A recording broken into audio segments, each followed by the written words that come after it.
Welcome to Swipe the Podcast. I'm your host, Polly B. This is a place where you will boost your credit smarts and master all things credit in your life. Join us on the journey where you'll improve your credit score and achieve greater financial success.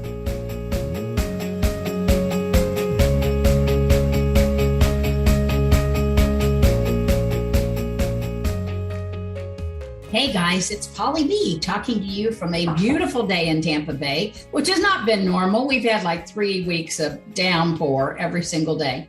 Some of you know that I've gotten very actively involved with a group that teaches from a book called How Money Works. This book was written by a very dear friend of mine who is Steve Siebold and a co-author, a major trainer, has worked with millionaires and billionaires for over 20 years, has 16 published books on money, and he and Tom Matthews wrote the book together.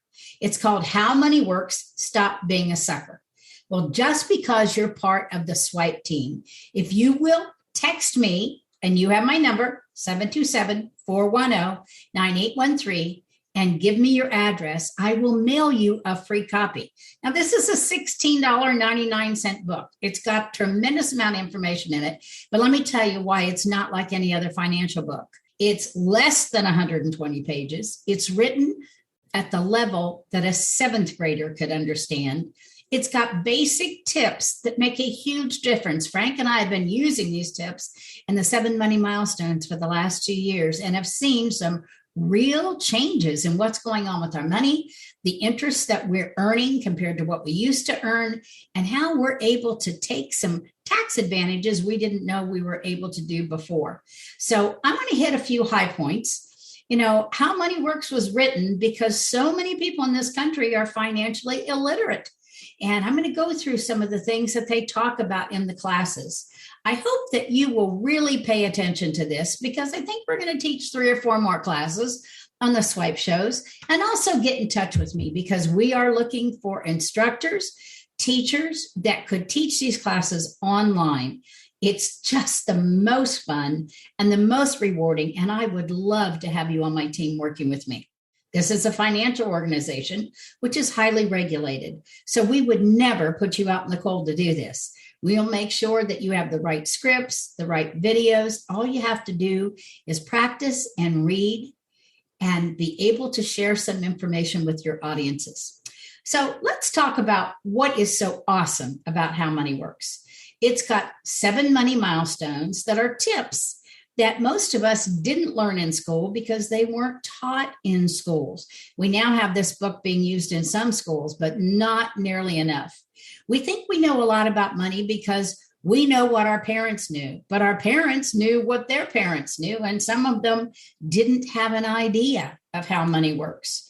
Some of them were just like me. They were acting like a sucker with their wealth. They were putting all their money into a local bank savings account, making between 0.02 and 0.05% interest on some pretty high numbers. They didn't realize there was other places to put their money where their money would truly grow and it would be safe.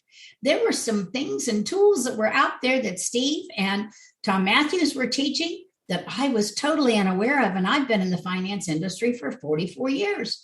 So, I wanted us to really understand what's going on with financial literacy.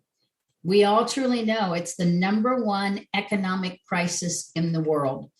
Financial literacy is now known as How Money Works, or as the Fed says in St. Louis, it means understanding how to earn, how to spend, how to save, how to manage, and how to invest your money. Having a strong understanding of financial literacy will allow you to make better financial decisions that can hopefully improve your day-to-day life. Financial illiteracy, on the other hand, is not knowing how money works, which can make you financially unwell or financially ill for life. Gosh, that sounds really scary. Well, Polly, how hard can it be? I've been balancing a checkbook. I've been putting my money in the savings. Talk to me about what financial illiteracy is.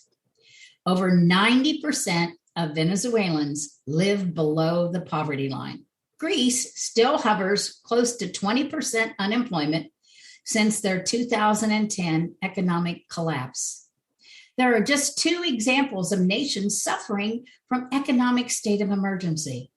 The reason for this crisis differs, including fallout from the global recession, military turmoil, and of course, COVID now, political corruption, natural disasters, and a wide range of other causes and complexities. The deep anguish millions of people are enduring every day due to economic disasters should never be diminished. However, the number of people affected by the trouble of national economic pales to comparison to the widespread crisis of financial illiteracy. That's really scary. Let me share some other numbers with you that'll just take your breath away. If you think America is leading in financial literacy, you're wrong. A recent study reveals that Americans trail behind Germany, Canada, France, India, and Spain in financial literacy. Take a look at these facts that reveal the damage financial illiteracy has caused to America. 44% of Americans don't have enough cash to pay for a $400 emergency. 43% of student loan borrowers are not making payments. 38% of households in America have credit card debt. And 33% of American adults have zero retirement savings. That's really scary. In a recent survey, U.S. adults said that on average, they lost $1,230 in 2018 because they didn't properly understand basic household financial issues. That's almost 20% of people lost $2,500. Altogether, the lack of financial literacy cost Americans a total of $295 billion in 2018. Take a deep breath, get a drink of water, and this is where we're going to break for a word from our sponsor. Think about that. $295 billion have gone through the fingers of Americans who didn't know what to do with it. And we'll be right back after we hear from our sponsor. Are you an entrepreneur or a business owner? Are you looking for the right company to partner with, who understands the credit card industry and can navigate your business to continued success? I recommend Advance Merchant Group because I have known the CEO for over 20 years. The benefits of working with AMG is that they serve family-owned businesses as well as Fortune 500 companies. They are well known for the expertise that they provide. For businesses large and small, visit them online at advancemerchantgroup.com and tell them Polly B sent you.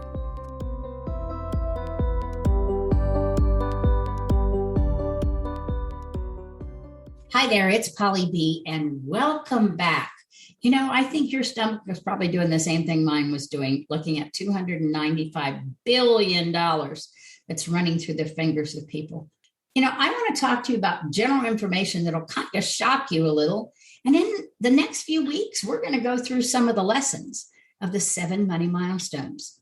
You know, there's a strong case that can be made about financial literacy.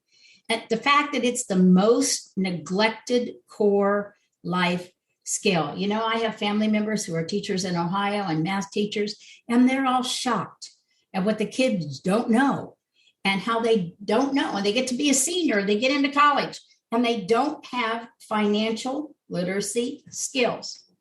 Now, why isn't personal finance taught in schools? Well, public schools around the country are receiving funding for STEM and STEAM programs. And that's assistance on helping them teach mobile game design, dance choreography, even hydroponic farming. And they all require expensive equipment, studios, and labs, and are being funded by the government. It should prompt us to ask as parents why the education system can't fund a personal finance course 101. If the reason isn't that they're lacking of funds, what is the reason? Is it by design or just the way it works? Without knowledge of how money works, people get stuck. The lack of financial literacy doesn't just make people suckers, it traps them into the sucker cycle way too often in life. Instead of putting their money to work, the sucker spends his or her money foolishly or deposits it in the local bank, which has the lowest possible interest. Why? Instant gratification or ignorance. They simply don't know what else to do with it. Essentially, the sucker gets a paycheck from somebody wealthy and then hands their money back to somebody else wealthy, who then makes more money on the sucker's money. So think about that. It comes in one hand and goes out the other. This is the same story, regardless of generations. No one has money. For each generation, it's been the same. The knowledge of how money works is not taught in grades K through 12. High school graduates head off to universities. They don't learn about personal finance. College graduates enter the workforce and start receiving a paycheck and then spending their paycheck. And the sucker cycle continues. Earn a paycheck, spend a paycheck. Earn a paycheck, spend a paycheck. They join the hundreds of millions living paycheck to paycheck, always spending, barely saving. When retirement finally arrives, and when accidents or illnesses occur later in their life, they've got a terrible realization. They have no money. Tom and Steve could not have hit the heart of this matter in this book any better. They are right on the nose. According to a recent survey, millennials have saved a median amount of $23,000 towards their retirement. Gen Xers have saved a median amount of $66,000 for retirement. Baby boomers have saved a median amount of $152,000 for retirement. And 7 out of 10 baby boomers plan to work after age 65. Most Americans say, well, yes, they're putting their money to good use, and they don't understand where their money's going. Just take a piece of paper and pencil, unless you're driving, and write down these numbers. I can show you in just a couple minutes how to save $378 a month, because the average family is spending $181 a month eating out. They're spending $83 a month on Uber or rideshare. They're spending $30 a month on entertainment, and that could be on how many additional channels you have on your movie channels. They're spending $74 a month on lottery tickets, $60 a month on lattes, $29 a month on alcohol, and I think that number's low, $63 a month on new clothing, and $237 a month on subscription services. If you add all that up, that puts $378 back in your pocket. Now get to your calculator and run. If you could save $378 a month and get, let's just take a pretty high but possible interest rate of 7.5%, how much money would you be making on that money in a year? Isn't it time for you to face facts? You're becoming a sucker as well. It's not your fault that you weren't taught, but it is now your fault that you don't take advantage of an opportunity. Just like I told you in the beginning of the show, I am going to hand you a $16 book that'll make a difference in your life.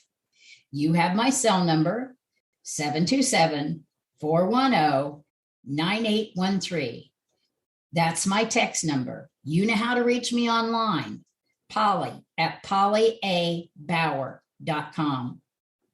If you could read this book in 43 minutes and have a conversation with me and learn how to put money back for your retirement, just as low as maybe what you're spending on Starbucks, and have some protection and some long-term care possibly, or some insurance, or maybe some money that you can borrow against risk-free when you're ready to put a down payment on a house.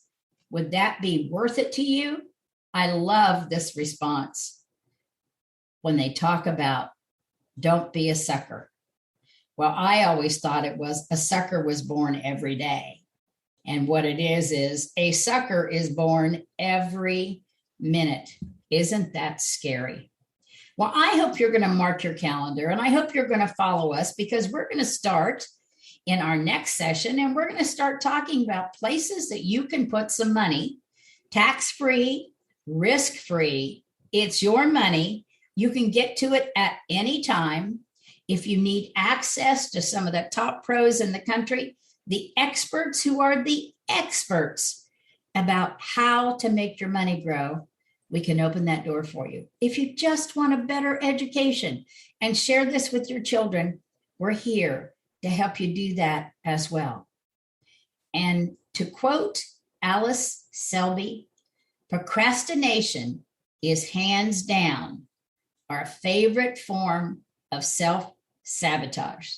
So until we talk again, get yourself a little notepad. Write down every penny you are spending, even if it's on gum, and start looking at the next 2 weeks.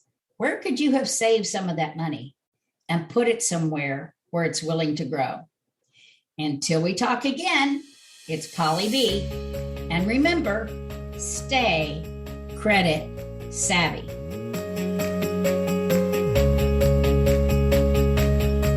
Swipe the Podcast is produced by Jarek Johnston. Our social media director is Laura Lively. Audio edited by Wild Style Media, and copyright by Polly Bauer & Associates, Inc., 2019.